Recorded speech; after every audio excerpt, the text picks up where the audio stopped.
A blessed and wonderful day to everyone. Welcome to Hope and Strength for the Journey. Our scripture verse for today is found in the book of Psalm chapter 119 verse 50 says, "My comfort in my suffering is this, your promise preserves my life." Kapatid, dumaan ka na ba sa panahon ng matinding pagsubok? Yung tipong parang wala ng pag-asa. Wala kang malapitan at kahit anong gawin mo, parang hindi ka pa rin makabangon. Minsan sa buhay natin, dumarating talaga ang mga suffering. Pero ang tanong, saan ka kumakapit? Ano ang bumubuhay sa iyo sa gitna ng sakit, pagod, o problema? Ang sagot ni David sa Psalm 119 verse 50 ay simple lang, pero malalim. Your promise preserves my life. Ang pangako ng Diyos ang nagpapalakas sa Kanya. At alam mo, ganon din ang kayang gawin ng Diyos para sa iyo ngayon. Isang babae ang nawala ng trabaho sa gitna ng pandemic.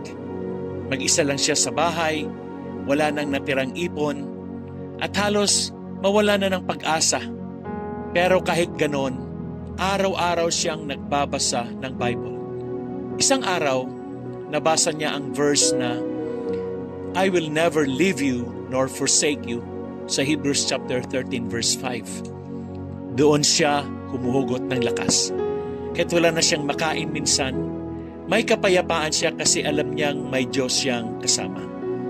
Ilang linggo lang ang lumipas, may nag-offer sa kanya ng bagong trabaho.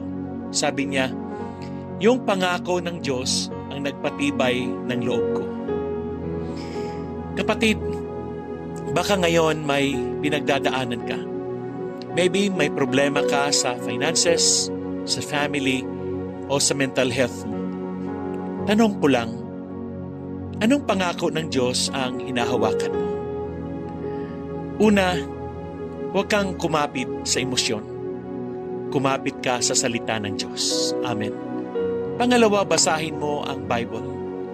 Doon mo makikita ang mga pangakong hindi nagbabago.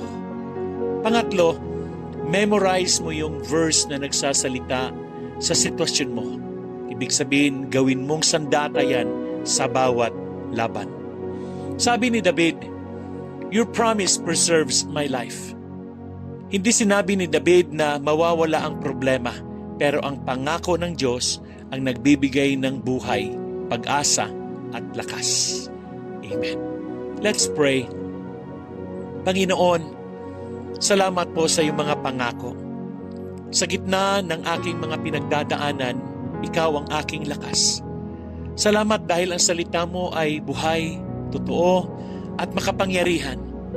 Lord, tulungan mo akong humawak sa iyong mga pangako, hindi sa takot, hindi sa duda. Palitan mo ang aking pangamba ng kapayapaan. I-revive mo ang puso ko at bigyan mo ako ng bagong sigla para patuloy na lumaban at mabuhay ng may pananampalataya. Sa pangalan ni Jesus. Amen. God has a promise. God bless you and your family.